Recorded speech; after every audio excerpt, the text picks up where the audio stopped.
it's important to look at the future, and this is something that I'm incredibly passionate about. It's very easy to look at what you've got now and think, we're happy with it, but it's not about now. It never is in any business decision, right? And it's right that payroll and HR should be treated the same. So it's about, okay, where are we going to be in 3 years, in 5 years time?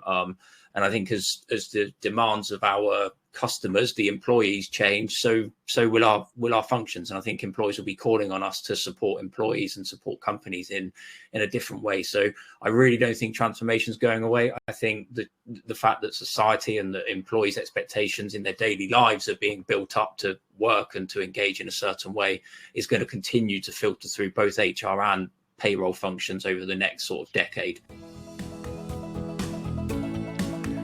Welcome to the Payroll Podcast with your host, Nick Day. Find out what it takes to truly discover what it takes to elevate your career within payroll as we meet with the industry leaders who are shaping the industry for tomorrow.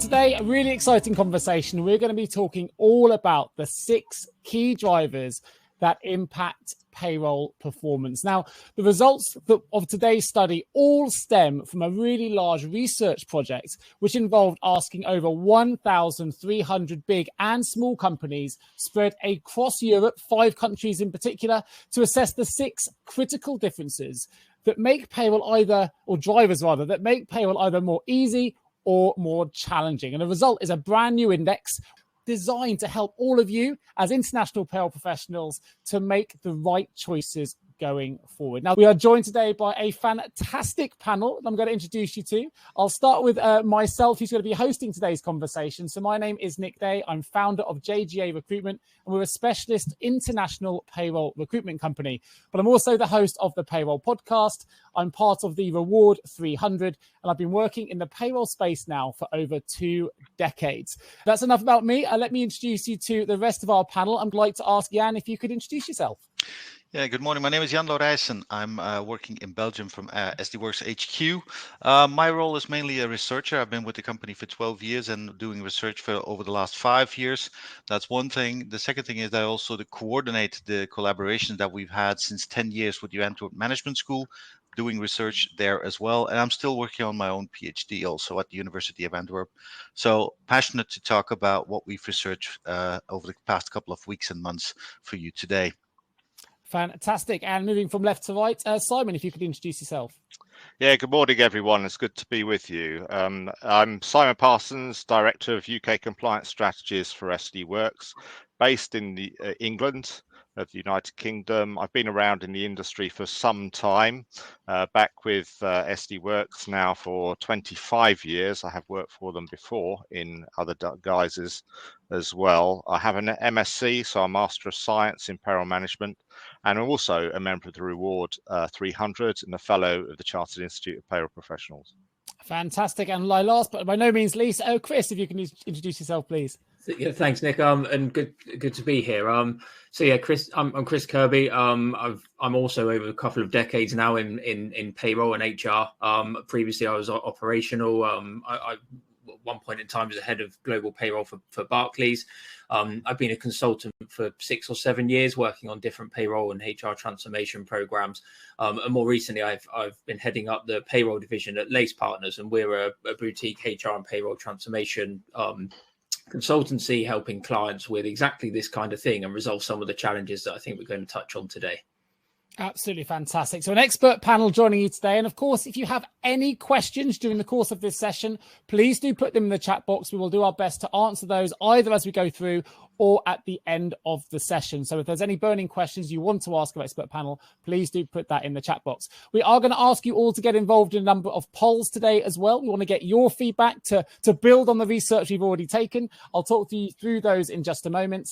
The first poll will be coming up shortly. And when that does happen, you will see a little red dot appear over the polls icon, which should be on the right-hand side of your screen. So when we announce there's a poll taking place, have a look for that red dot, click on that little icon, and you should be able to answer the poll. Before we get to our first poll, let me introduce today's agenda for the session. Today, we're going to be talking to begin with about the research itself. Jan's going to be heading that up. We're then going to move on to the 6 key drivers that are really impacting payroll performance. That's both the challenging side and things that might make it easier. The legislation and workforce, how can you ensure payroll stays compliant?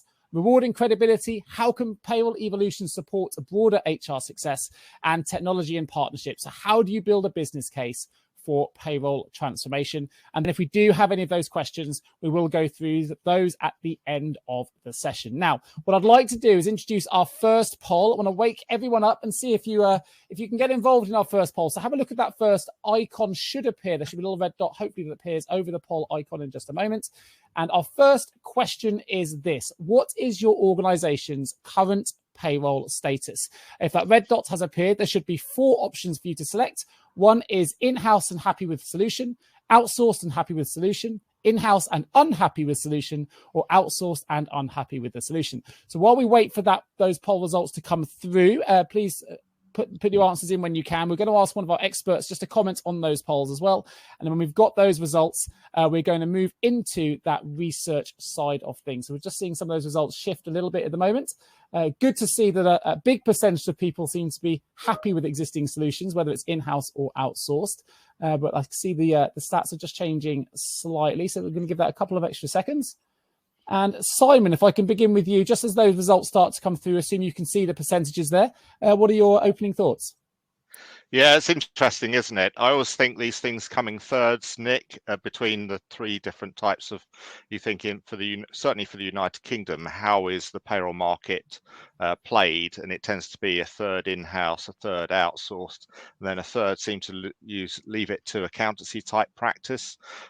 Also, there's an element of evolution of time, and I'm sure we'll cover some of those points, but payroll is rapidly changing.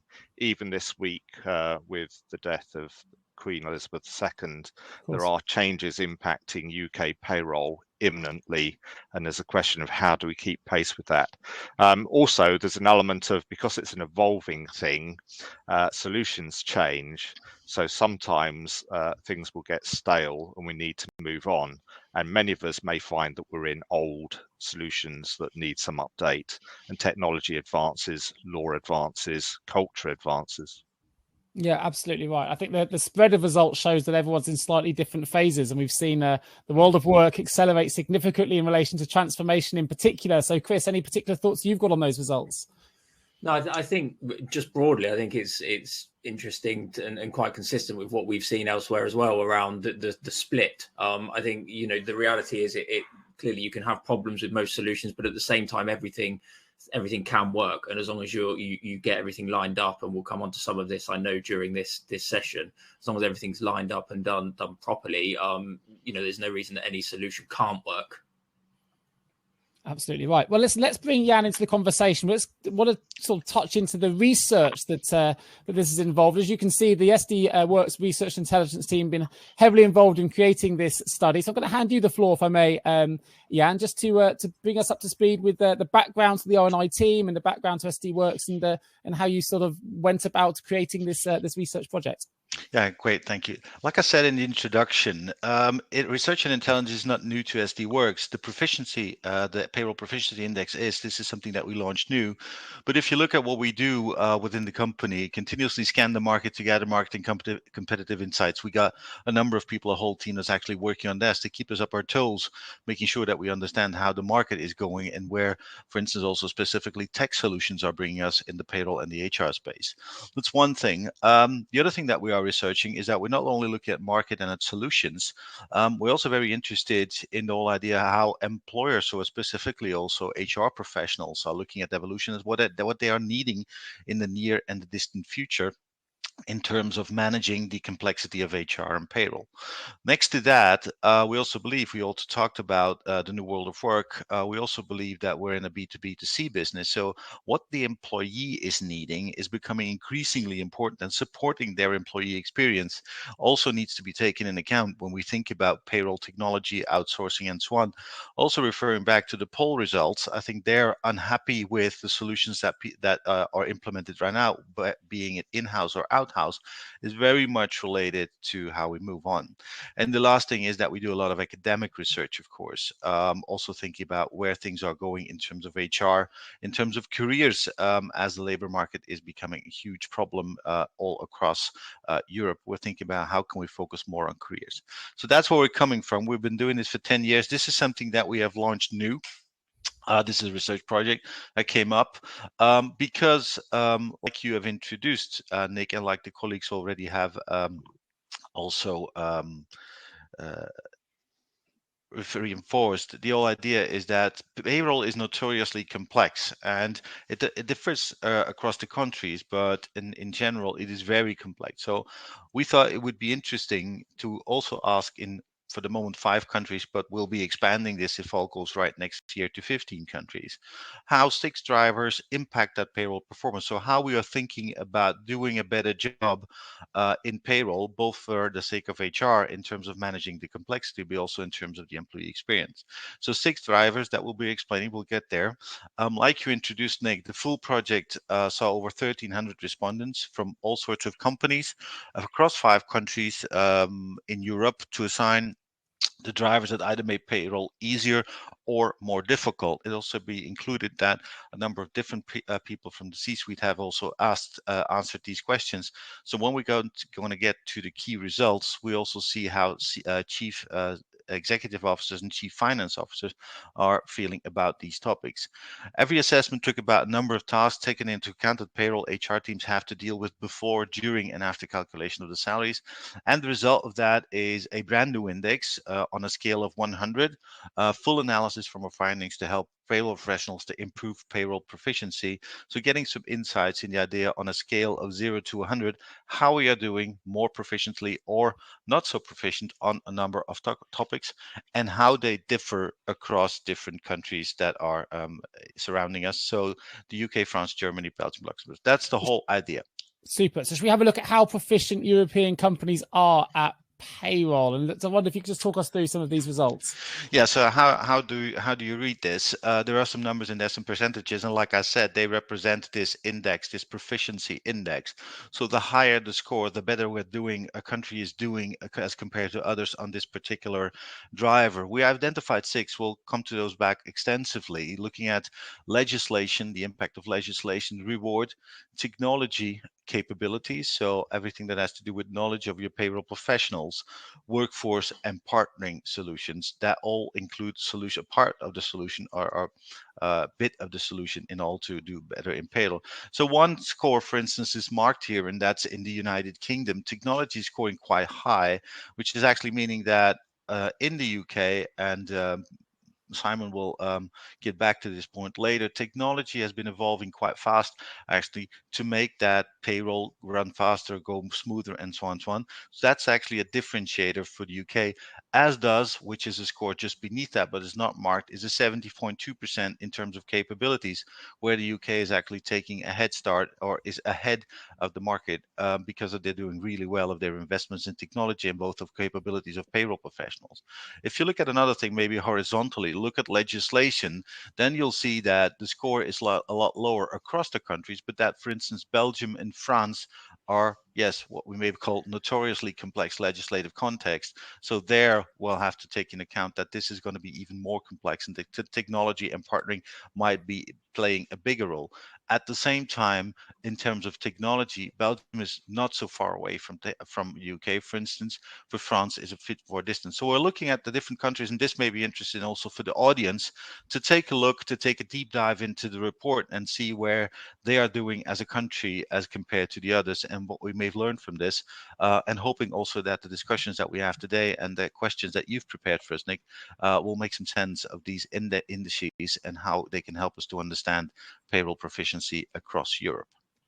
Fantastic. Now, I know that obviously the study also brought out a number of critical insights. And I thought what was really interesting of these insights is, these insights are coming from real C-suite individuals and how they now view payroll. And we're seeing payroll really, raise its profile internationally now post-pandemic, and being seen as much more of a strategic and an important part of the overall business economic framework, if you like. So I thought some of these insights were really, really interesting. But I wondered if you could just talk through some of the highlighted insights. Can for us, Jan. Yeah, I think these are more or less, these 7 are the highlights of the report. So I may not address all of them, but there are some interesting things to say. So if we start up at the left top, 3 out of 5 CEOs believe the use of technology is making payroll processing easier. At least that gives an idea how strategic management is thinking about payrolling. And also there over half of the CROs believe partner support is making payroll processing easier. So it gives already an idea that both technology outsourcing is believed to make payrolling easier in a world, and especially a legislation that's becoming more and more complex, as Simon already introduced at the beginning. 3 out of 5 HR directors believe manual handling of payroll matters makes payroll processing more difficult, which is actually the opposite of what we just said. Well, of course, manual handling will actually induce more margin of error.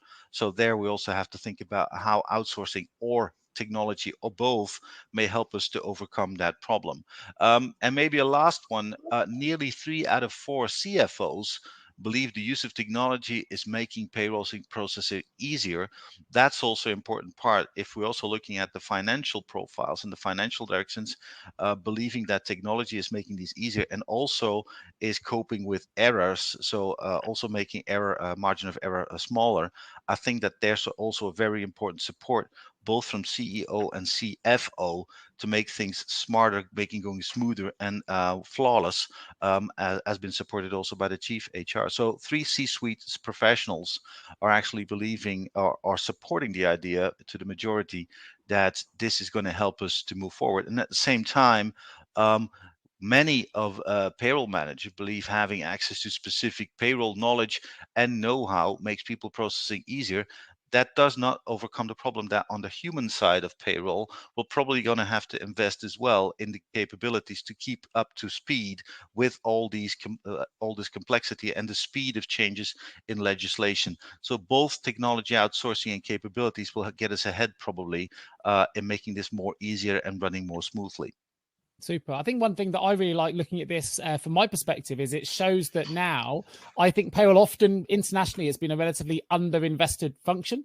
But here, if the financial directors, if the HR directors and the rest of the C-suite are identifying if we invest in payroll, whether it's international, whether it's domestic, then we can make that whole function more strategic. We can make it easier. We can make processing more accurate and more efficient. Then this is a really, really positive set of insights that this research project has brought back to us, because finally now we're going to see some real investment, hopefully, being put into payroll departments across the world. But I'd love to get your take on some of these results and whether you're finding the same things, Chris.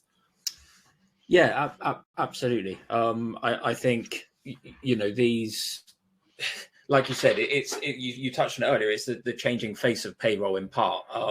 I think people are looking at payroll, which has traditionally been like a transactional and back end sort of function, and looking at what payroll can actually offer, right? And part of that is saying, okay, well, hang on a minute, the core of that transactional offering is the process. So why have we got people sat doing the process, doing the day-to-day, spending all this time doing that, when actually we've got all of this additional complexity, all of these additional requirements we need them to be handling? How can we get that processing away from them, and how can we make that much easier and much more streamlined to enable the broader support that we're looking for? And that really comes from the top, as we've been discussing. Absolutely right. Now, I know that everyone on this webinar is really keen to discover what the 6 key drivers are to payroll success. We're about to get to that part of the webinar, but before we do, I'm going to ask everyone just to get involved if they can into our next poll, which is, I want to find out, and we want to find out, what your biggest payroll challenge currently is. So there's a few options here for you. If you can, again, look for that red dot that should appear just in just a moment on your poll screen. And the options are going to be staying compliant with evolving legislation, managing a variety of contracts and reward packages, a lack of internal payroll expertise, payroll software that doesn't meet your needs, or a lack of external partner support. So if you can just hopefully navigate to the right-hand side of your screen, there should be a red dot over the polls option. And if you can tell us what your current biggest payroll challenge is, it'll be interesting to see how this aligns with the 6 key drivers that we're going to be introducing to you all in just a moment. And as the results come through, I'm going to come back to you, Simon, again, if I may, just to keep the panel active and involved, to comment on some of the results as they come through. Sure. Interesting how they're bouncing around at the moment, Nick, and seeing which role from. It's a bit like watching the horses at a little penny push type thing event. Well, I think it's interesting. It suggests that they're clicking on one option and realizing you can only select one, and then changing their minds when they realize something else is slightly more challenging, perhaps. Yes, but actually, I think the results are coming in quite nicely there in the fact of managing a variety of contracts and reward packages. I think increasingly that's becoming more difficult in the world of payroll as we go into the operation of how that interacts with tax, social insurance or national insurance as we know it, and other elements that conflict with national minimum wage. So it's interesting. And also in the UK at the moment, we're in a very much of a flux time, especially change of monarch, change of prime minister. Things are going to change rapidly over the next few weeks. Yeah, absolutely right. I think if I recall when we talked about Jan's initial how proficient are European companies at payroll, we had a section there on reward. And some of the results were changing. I think France was 61%, right up to the United Kingdom 66.2. So we know this is something that's certainly infiltrating payroll more and more as a challenging area of discussion. So let's move forward then. Thank you everyone for getting involved in that poll. I was going to reset that while I can. And we'll introduce the 6 drivers to payroll success. We've brought these down to legislation. So we're dealing with a complex regulatory landscape that leaves many confused by compliance and slow to adapt. Workforce, the bigger your workforce, the more employee profiles, contract types and compliance obligations you have to manage. Reward, which we've just discussed. Capability, access to specialist knowledge, of course, and skills and expertise, which you all need. It's a really specialist area. So we need that for the smooth running of any payroll. Technology, which we've talked about already in detail, and we're going to talk about it some more, about how the digital maturity can really make life easier for payroll. And partnership, something I think sometimes often overlooked, but actually a critical factor to the success of any payroll operation. So these are the 6 drivers that the study has brought out. And of course, the link I have now put into the chat notes for those that haven't downloaded it yet. Please, you can access that at the end of the call. What I'd like to do, though, is just have a look at some of this research, starting with legislation, because according to the research, the results said that more than 1 in 4 large companies are actually struggling with the complexities of payroll legislation. Now, Simon is a legislation expert, so I'd love to ask you, Simon, what your thoughts are on those results. Yes, I think it's fairly typical, and it's what we would probably predict or expect, but the changing landscape of legislation and its impact. But even with COVID-19 and the change of workforce, and even with the cost of living crisis, business demands are changing. People are needed for work, yet business is struggling to carry on. So there are a number of aspects which play into complexities. Not all of them are payroll legislation, but have overlapping legislative impacts. Also, the government are catching up on much of this. So there is government set payroll legislation, and then there are employment right impacts, then that overlays with employer set policies and contractual terms and conditions that people have. And those are associated with court rulings. So we've had a significant one in the UK a couple of weeks back at the Supreme Court, which all change our understanding. They don't change the law, they just change the interpretation of what they mean, sometimes significantly. How to ensure that we as employers align, and the same challenge will be across Europe. In Belgium, Luxembourg, the Netherlands, they've all got varying work committee changes in rules, which then impact everyone.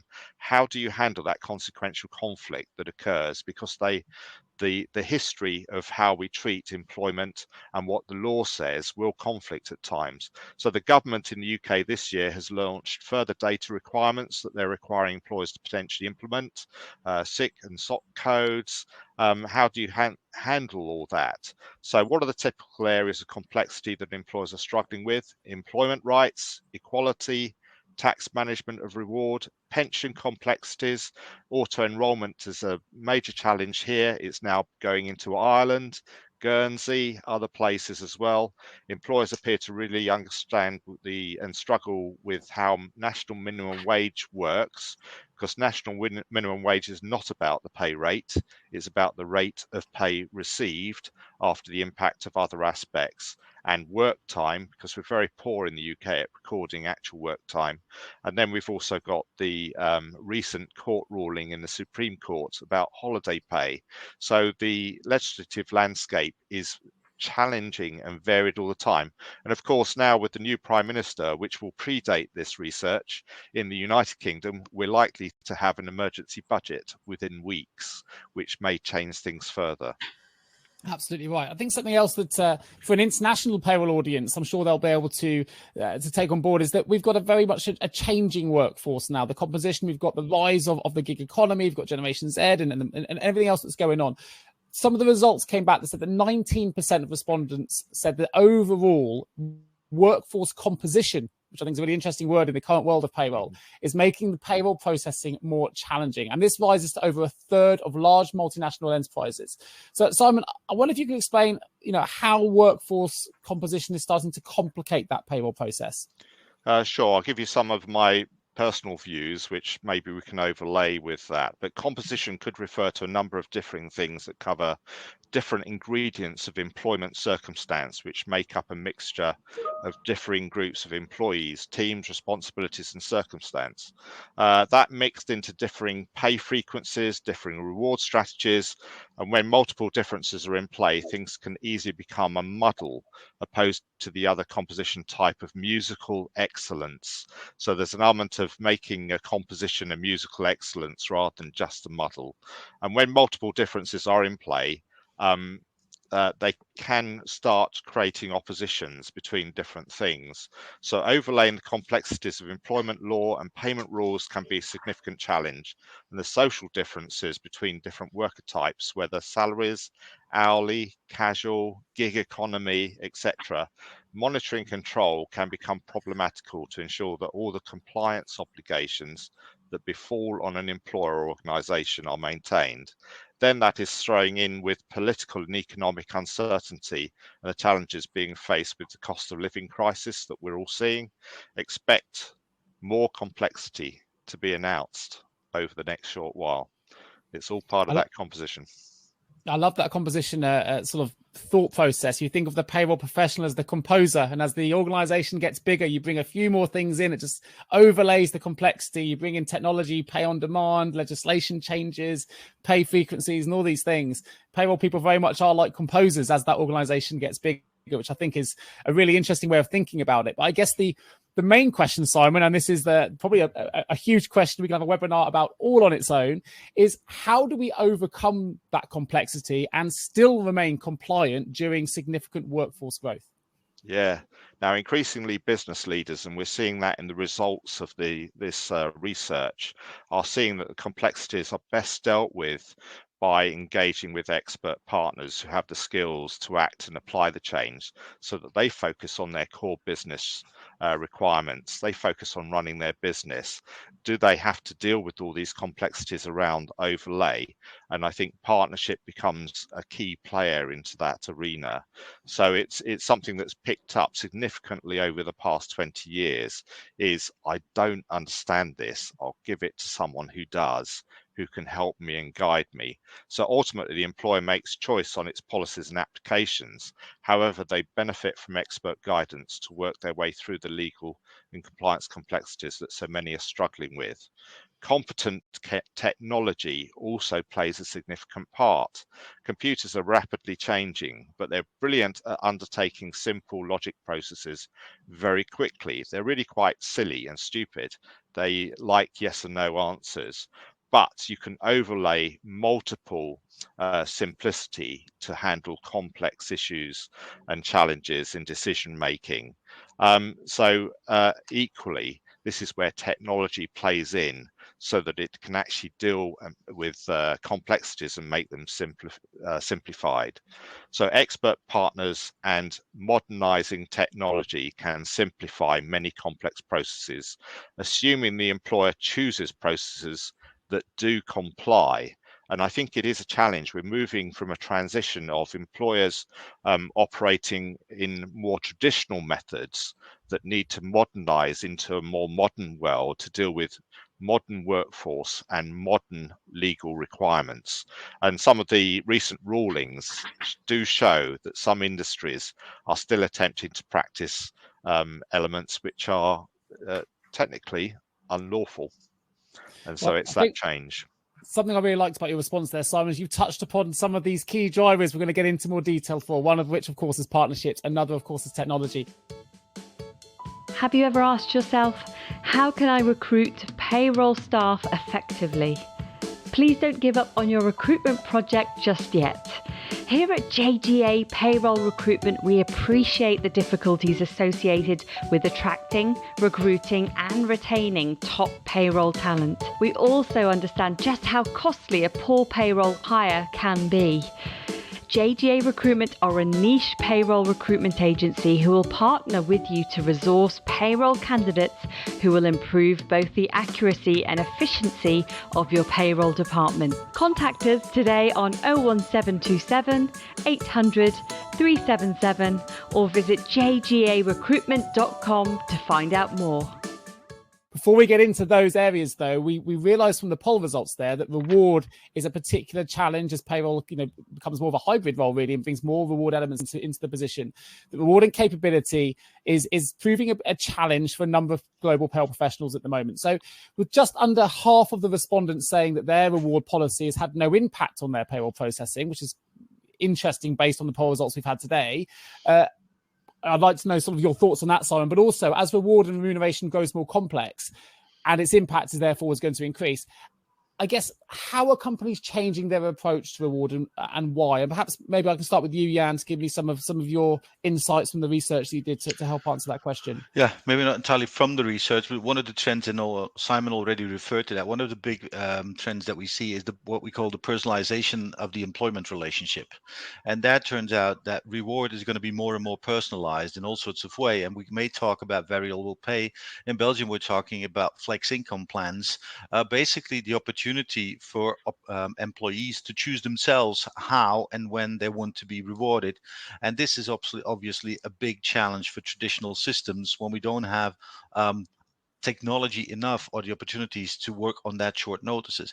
And it's become more and more important for organizations from also an employee experience point of view to make sure that they can accommodate or that they can cater for the needs of their employees to actually fulfill those needs in a personalized reward landscape. Therefore, it's so important. That's also why the point you made, the first point, is that under half of the business believe reward policy has no impact.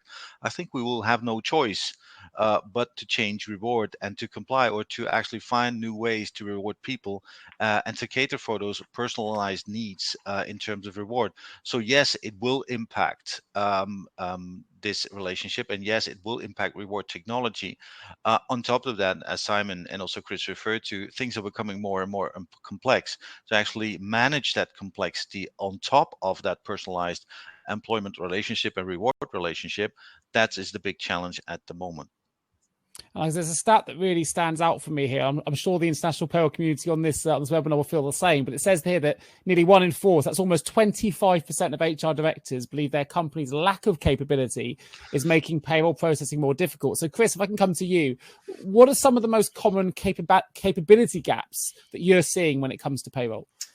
Yeah, that is an interesting one. And it's also a tough one because, boldly, lack of capability suggests a level of incompetence, and that's actually rarely the case when it comes to sort of a pure payroll element. So people's understanding of calculations and how to actually get people paid, it is fundamentally there.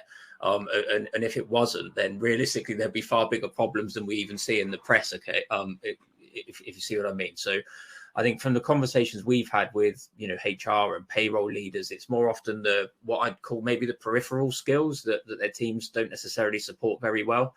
So a lot of the time this may relate to change and having a mindset of both supporting and executing change within a company, maybe a lack of desire around, seeking opportunities for improvement and moving away from the status quo. And we've spoken a lot today already about, manual and onerous processes. I think another one is collaboration along a very similar line. So whether that's with, HR teams, people teams, or IT teams, for example, one of the phrases I've heard many companies talk about is the walls being up when it comes to change and that sort of collaboration with other areas to deliver a service that meets these employees' expectations. I think just being very honest as well, I think in some cases it is really as basic as doing things in a more automated fashion. We still work with and see clients who are doing things on paper and very manually that can easily be done even in sort of Excel, let alone via a better payroll system or via a service provider. And lastly, I think, again, just to reiterate a lot of the conversation we've had already today around it's that complex side of things where the truly specialist skills are required. So, you might have global mobility, acquisitions, especially in this modern environment where so many companies, the landscapes are changing and they're relying on payroll for such, a different level of support. Those processes are very complex and also time pressured. So they add to the complexity that we've already discussed to some extent today. I think broadly, I would say there's a word, agility is important. And I think this underpins a lot of what we're talking about. Ultimately, the amount of time and focus that payroll teams and functions are having to spend on just delivering the processing limits their ability and their time to be agile and respond to legislation changes, policy changes, acquisitions, all that kind of thing, and also just to handle this complexity. Fantastic. We know as a payroll recruiter here that actually trying to fill those capability gaps can be quite challenging, and it often does lead to major payroll transformation taking place as a result of that. But we also know that it's sometimes difficult to get HR sometimes to buy into the transformation when they've got so many other strategic priorities to balance. So how do we go about, helping ensure that payroll transformation is at the top of an HR person's agenda so that we can really get them to buy into a payroll transformation? And maybe, Jan, you might have a response to that. Yeah, like I said, I think it's very important to understand that payroll proficiency is one of the most important things contributing to employee experience, a positive employee experience. So getting that basic right is actually crucial for the whole HR operation to be credible at all. So I think that is one of the major things that HR should be thinking about. And yes, it's a very important one. And it actually refers back to a make or buy decision, whether you want to invest in actually developing all the capabilities and the technologies to master that process yourself, which is a huge task, or consider to actually leave it up to a partner that can do that for you, who's investing, whose prime focus is payroll and doing that right for a number of customers and focusing on that. So I think it's a factor of hygiene, actually, of HR service to get that right from the first time. Fantastic. I think Jan's made a brilliant case there for why it's absolutely important for an the HR agenda for payroll transformation. But of course, not all payroll functions are based within HR. It may not always be an HR director's responsibility or under their remit to approve a payroll transformation project. So I'm going to run another poll here because I think it'd be really interesting to find out which function within your own payroll organizations would be responsible for influencing a transformation. So just bear me a minute. If you can go again, navigate to the right-hand side of the screen, there should be a little red dot that appears above the poll icon. I'd like to ask you all this. Which function is most influential at your organization when it comes to payroll transformation? My assumption is the responses will be HR, but I want to know if I'm correct in that assumption, or are we seeing a changing landscape or a slightly different landscape to that? Interestingly, I see the poll results already starting here. We're fixed at 100%, but it's just starting to shift around. Simon, I haven't come to you for a little while. I do like to come to you for poll results. So what are your thoughts as these results start to finalize? Yeah, it's interesting, isn't it? It's still the debate of where payroll sits that we get all the time. And it seems many would say it's traditionally HR, but quite often finance is fairly high. The other drivers, I'm surprised they're not more, because quite often payroll technology can get fairly stale. Technology changes quite a lot. However, they're not the prime influencer of payroll progression and change. They're more of your software is going to not work anymore after 2 years because Microsoft has withdrawn something or other. So interesting statistical, but we've still got about a 2/3, 3/3, 3/4 type HR influence being shown there. I think that's positive based on the research and response that Jan just gave as to why it should fit that way. The impact payroll can now have on the employee experience is critical. So I think that's for me, that's quite an encouraging statistic to see, and hopefully we'll see that increase over time. But you mentioned their technology in some detail, Simon. Let's take it on to that part of the drivers then, because the studies here I thought were really interesting, and the research showed that stakeholders at all seniority levels believe that digitalization has had a real positive impact on the total cost of payroll processing. So, Chris, if I can come back to you, I wondered if you could help demonstrate that belief through proof, really. What metrics and KPIs should people be putting in place to measure the performance of payroll technology, bearing in mind every payroll is completely unique and therefore there is potentially really no one-size-fits-all approach? Yeah, absolutely. That certainly is the case, Nick. I think firstly, it's important to acknowledge that, you know, the cost of payroll processing the cost of processing payroll, it's not just that hard bottom line financial cost. I think you have to weigh in the, you know, what are called hidden costs and look at where the time that teams and functions are spending processing could be better invested to add value to the business. I think it's becoming more prominent as we've touched now, that side of things, as we've touched on today already. The products offer a lot more, for instance, in terms of reporting capacity, and that can be utilized by payroll functions to offer a far broader level of sort of support. I think, you know, in summary, I think it needs to be there for a holistic view as opposed to too targeted. But there are, of course, you know, some specific metrics that we can use to track performance. And if I look at technology specifically, as you've asked, I think, you know, system availability or uptime is a critical one. You know, the time taken to process payroll and the number of payroll errors or rejections that are attributed solely to the technology. So the coding, the decision making that the technology itself is making, rather than things like, you know, data errors, which probably stem from upstream. I think those are the kind of critical things you'd attribute, you know, directly to the technology. I think equally, or more important maybe, is some company specific challenges probably led to a decision to digitalize. So clearly it's important to focus on those when you're looking at metrics and KPIs, trying to define and monitor success. So typically they'd encompass things like data accuracy and timeliness, the amount of time it takes for bank transfers or pay slips to be available, for example, or issues with, you know, reporting to authorities, some of the key items. I think broadly it comes down to that business case and why you're digitalizing. I think, you know, changing the role of the team from transactional to more strategic and change focus should maybe track the amount of manual involvement they continue to have as a measure of success. The other end of that is purely financial cost saving. You know, if that's why you were doing it, then clearly you'd be looking more at the cost per payslip figures, you know, factoring all internal and external costs. But, you know, back to your point, Nick, as you said, no one size fits all, and it's therefore very hard to offer a specific answer. So, you know, I've covered some of the key ones there, but really the message is just to pay attention to why you were doing it and measure your performance against your own drivers. A great response. I can't emphasize enough as well. If you haven't downloaded the Payroll Proficiency Index yet, do click on that link and get down to it, because, you know, I don't process payroll, but I'm in the payroll industry, and I found some of the results absolutely fascinating. And some of the statistics that come from the research that Jan and his team have put together have been, well, we're trying to bring some of them to life here on this webinar. One of those stats that came out actually was that 72% of CEOs believe that having an expert partner makes payroll easier. But from what I also thought was interesting, to play devil's advocate here, is only 38% of payroll officers felt the same way. And we've talked a lot about how the C-suite now has bought into this payroll transformation project. But of course, you know, payroll has many, many hierarchical levels, and we want to make sure that everybody is engaged in transformation. So, Chris, to come back to you as an HR and payroll transformation expert here, what can we do, and what can HR leaders do in particular to really help achieve buy-in for payroll transformation at every seniority level? Yeah, this is an absolutely fantastic question. It's something that personally I've experienced at both ends of this kind of spectrum. And I think on one hand, you've got the pushback from payroll teams, right? And I think there's a reality that here it's about transparency, about being clear and aligned on what you're looking to achieve.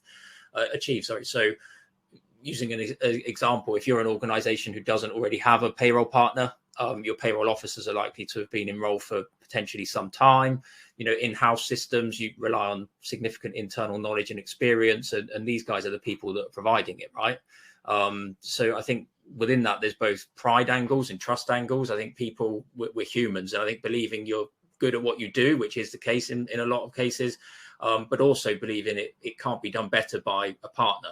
So I think, therefore, you know, at that end of the scale, it's important to work with your teams to highlight the opportunities that a partner picking up the processing can create, but also not just for you, but as the department as a whole. And as we've been talking about, freeing up that time and repurposing those payroll resources. I think engagement's also key there, just keeping them engaged all the way through. I think it's also about pulling both sides of the debate into the middle, and really it's aligning on the why you're doing it.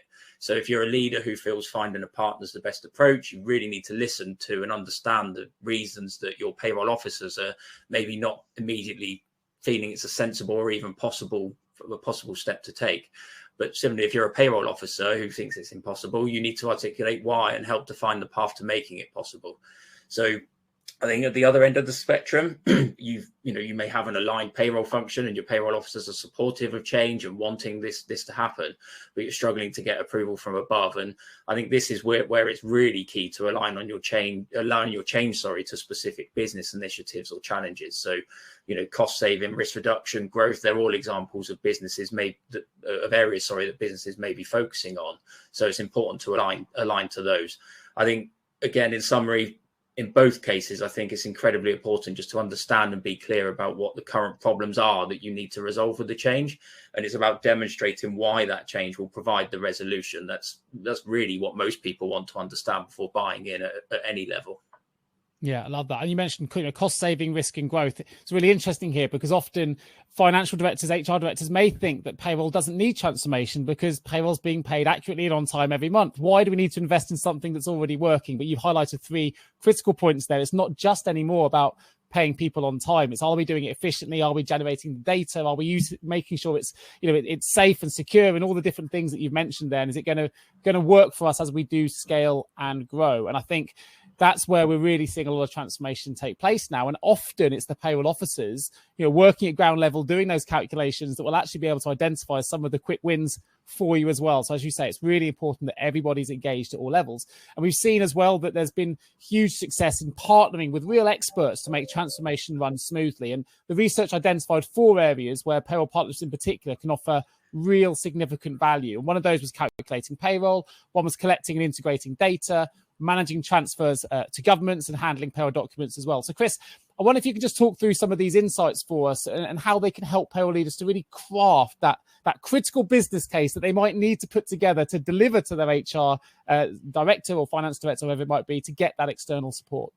Yeah, of course. I think, clearly in many businesses, pulling these core pillars of payroll together and giving them to an expert partner can create significant opportunities when it comes to some of the things we've already spoken about, risk, cost reduction, supporting growth, agility, all those good things. I think that, that's probably the obvious one. I think what we're talking about across these 4 areas, though, are fundamentally the core parts of a payroll process. So what they really leave is the activity that's focused more on governance, control, and supporting the business, whether that's generally or via change initiatives and supporting that side of things. I think that leads us back to one of the underlying points we've already covered around resources being freed up to support businesses more in those areas, being repurposed. And it really is, you said it yourself, Nick, it's a fantastic opportunity for payroll to raise their profile, right, and to play a much more proactive role in the business. So I think I'd say while it's important to factor the impacts of those core elements into your business case, I think it's equally important to focus on resolving that hidden costs and that side of things, as well as the other opportunities generated by giving that predominantly transactional activity to an expert partner.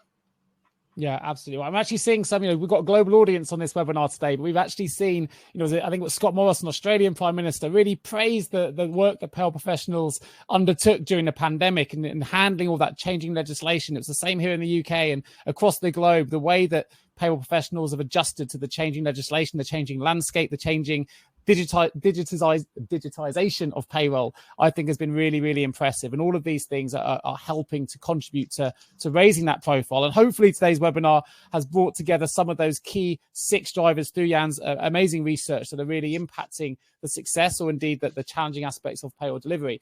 The key takeaways that we've taken from the session, hopefully is, and please, this will all make more sense when you have the index that you read through as well, because legislation is evolving. Compliance is very much a moving target. And Simon has talked about that at length today. Payroll proficiency is the first step towards achieving big picture HR goals. So you can really need to look at some of the things we talked about today and bring those into your case studies. If you're looking to make a payroll transformation case study or project, you want to deliver that to your HR director, please do bear in mind the 6 takeaways from today's research. A post-pandemic reward policy should naturally lead to more complex payroll. Well, we've seen that in the poll results. Over 40% of you said that reward potentially is the most challenging aspect that you're faced with at the moment in your payroll operation. Payroll technology is never a one-size-fits-all, but should always integrate with your current stack. I think Chris really brought that to life here. Every payroll department globally is unique. There's no one-size-fits-all. There's no payroll departments exactly the same. So make sure the technology is right for your business and you can really sort of look and leverage the partnership expertise that people have out there to help make sure that works for you. And we talked about partnerships and how they should really focus on empowering internal teams. I'd love to come back to you, Jan, if I may, and just wonder if there's any additional takeaways or any additional things you'd like to leave our audience with here before we close the show. Well, I think it's important you refer to it shortly, Nick, and said, okay, but what if management, if we want to make the business case, but management is quite pleased with how things were going and how things we are doing now? I think that the Payroll Proficiency Index is also an opportunity to think again about the setup that you have now in terms of payroll. How future-proof is this, what we're doing right now? Given what we found in the Payroll Proficiency Index, and also what Simon was referring to, given legislation, given post-COVID, given what is going on right now in the UK, fast moving, changing legislation, a changing reward policy landscape where we're looking at the personalization of the employment relationship is going to continue to be more complex in the nearby future. I think it's the right time to use these results and to think about and to make the business case for your payroll solution at the moment in terms of how future proof are we, and isn't it time to rethink it and either to make investments in technology, in partnering, also in your own capabilities, and how future proof can we make the current solution that we have, or do we have to change it radically? I think that's the most important thing that we draw from the study. This is not going to end. So I'm looking forward to talk you through some of the results that we'll be having next year, and when we have the results about 15 countries, to see how this is evolving. And it's my expectation that it's not going to be better. It's going to be even more complexity on the legislative side, probably. But again, maybe also some ideas how people are moving towards technology partners. Maybe Simon, you can also round out on that one. But that's at least one of the things, one of wake-up calls, I think, that the Payroll Proficiency Index might mean for the audience to think about how future-proof are we doing on our payroll at the moment in terms of complexity for HR, but also, and let's not forget that, in terms of employee experience in the end, because that's what it's all about. Yeah, Simon, I wonder if you can just build on Jan's point there.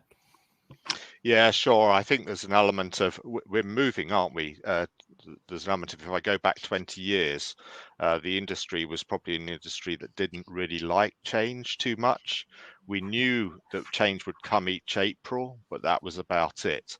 And I think we're now into a world where change is the standard normality, and things are changing all the time. And we're going to go through a period of change, certainly the United Kingdom, over this next little while. You know, it's obvious, it was part of the Prime Minister election campaign that things would change. And are we prepared for that? But I think us as humans are more akin to change and choice than we were 20 years ago. So the human demand on employment is significantly going to impact UK business and business across the world as we make choices, and we're in that area of, well, actually, I can choose something different. Sure. I mean, certainly from my perspective, we work with clients all over the globe in terms of recruitment, and we've never seen more transformation take place in the world of payroll than I've ever seen before. In 20 years in this industry, I'm seeing more transformation. It's not always technology based, but a lot of it is. But, we're seeing organizational restructures, transformation in terms of the way that the payroll departments are set up, who you're paying, borderless payments now with people hiring workforces from different locations. And of course, the technological transformations that we're seeing in abundance. It's never been busier in my experience, and every payroll person I seem to speak to now is going through some level or degree of transformation. I'd love to just maybe finish with yourself, Chris, and seeing whether you predict that to continue. What you'd expect to see a year from now if we revisit this presentation with the extra countries involved as Jan's team are going to be taking on board, and what you'd expect to see from a transformation perspective. Yeah, absolutely. I think really just to echo some of what Jan and Simon also said, I think it's important to look at the future. And this is something that I'm incredibly passionate about. It's very easy to look at what you've got now and think, we're happy with it, but it's not about now. It never is in any business decision, right? And it's right that payroll and HR should be treated the same. So it's about, okay, where are we going to be in 3 years, in 5 years time? And ultimately, are we set up to support not only the function as it sits today and will sit in the future, but also our employees? And this is an increasing lens, right? Jan touched on it. Employee experience is massive, and payroll need to and will be playing a lot more of a part in that. Nick, you've touched on pay on demand already on this call. That financial well-being element is a much broader sort of topic, and I think as the demands of our customers, the employees change, so will our functions, and I think employees will be calling on us to support employees and support companies in a different way. So I really don't think transformation is going away. I think that the fact that society and the employees' expectations in their daily lives are being built up to work and to engage in a certain way is going to continue to filter through both HR and payroll functions over the next sort of decade, and we'll probably be looking at a very different picture when we have this call in 10 years time. I do think, just onto your last point, when the research does expand out, really I'd expect a lot more of the same, because a lot of what we've spoken about today are fundamental pillars of what we see across the board. There are clearly, we saw in the research, some specific locations where, for instance, legislation is a lot more heavy and a lot more of an impact, but broadly the challenges really are the same, and the pillars that you're building on across payroll globally are very much consistent. Yeah, I couldn't agree more. And so a couple of things just to build on there slightly, because what we've seen in the market, and actually what I'm sure what everyone who's on this webinar has experienced, including the panel here, is the Great Resignation, right? And that a lot of that's been driven globally by employees deciding that they want more from their employer, and payroll has a huge role to play in that, in terms of the solutions they provide, the services they provide, both in the attraction of staff to that business and the retention of that staff. And it's not just about paying people on time anymore. It's about the reward options you're providing, the way that their pay slip is provided, and all the different elements that go into that. So I think, payroll at the minute is having a massive impact on things like the Great Resignation and that employee experience. And I think it can have a really, really positive role to play going forward in building on that employee experience piece, and that, the employer as consumer, if you like, relationship that I think we're seeing develop. I think the second point technology brings in, which is, data now is considered the most valuable commodity in the world, and payroll has access to significant amounts of data. And if we can leverage that and use technology smartly to really, use data to support those HR decisions and strategic elements and broader objectives they need to achieve, I think that's a real positive piece that payroll can have an impact into to really help raise the profile as well. But fantastic research, Jan, a brilliant payroll index for everyone to download. Thank you ever so much for joining me. I can't see any Q&As for us panel to answer today, so I just want to take this opportunity to thank you everyone for getting involved in the polls. I believe the link has been put into the chat notes for all of you to download as well, and of course these slides will be made available along with the recording post-session. So just leaves me to say a huge thank you today to Jan Larison, Research and Intelligence at SD Works, for joining us, Simon Parsons, Director of UK Compliance at SD Works, and Chris Kirby, HR Transformation Expert at Lace Partners, for joining us on this webinar today. I hope you found it useful, and we look forward to bringing you another webinar, hopefully on this study again in a year's time, but others before that in the near distant future. Thank you, everybody. Thank you so much for tuning into the Payroll Podcast with Nick Day of JGA Recruitment. If you need help with a current payroll vacancy, then please get in touch with Nick and his team. All contact details can be found in the episode notes. In the meantime, to make sure you never miss a future episode, please subscribe to the show through any of your favorite podcast channels. Till next time.